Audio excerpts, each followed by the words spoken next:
उसने उस आदमी का हाथ और जोर से मरोड़ना शुरू कर दिया। अभिनव ने उसे इतना कसकर पकड़ा हुआ था और इतना जोर से मरोड़ रहा था कि उस आदमी की हालत खराब हो गई। वो अपने चेहरे से दिखा नहीं रहा था, लेकिन उसकी जान निकली जा रही थी और अपने आप को बहुत संभालने के बाद भी वो आखिरकार नीचे गिर गया। वो आदमी अब अभिनव को गुस्से से देख रहा था। उसने जोर से चिल्लाते हुए कहा, पकड़ो साले को। उसकी बात सुनते ही सब लोग चीते की तरह अभिनव और जॉनी पर टूट पड़े।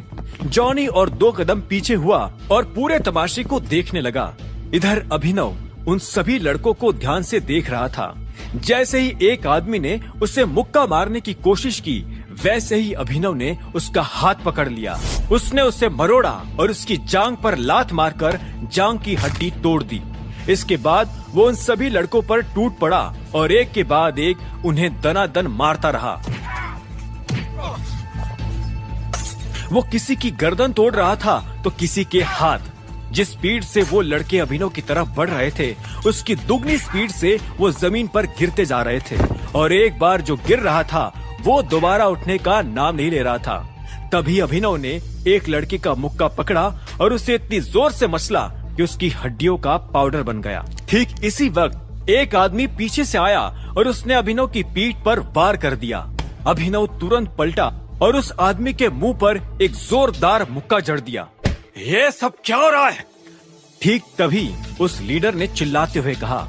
जिस तरह से अभिनव उसके आदमियों को एक के बाद एक धो रहा था, उसे देखकर उसे बहुत गुस्सा आ रहा था। उसने अपनी जिंदगी में आज तक कभी ऐसा कुछ होते हुए नहीं देखा था।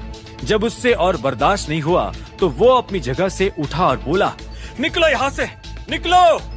अपने लीडर की बात सुनते ही सारे लड़के दुम दबाकर भागने लगे।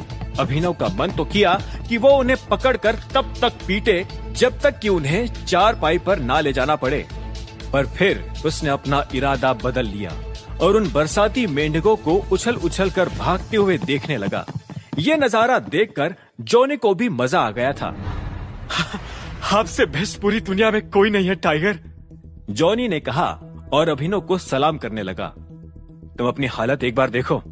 ऐसी हालत में भी तुम्हें सलामी देने की सूझ रही है।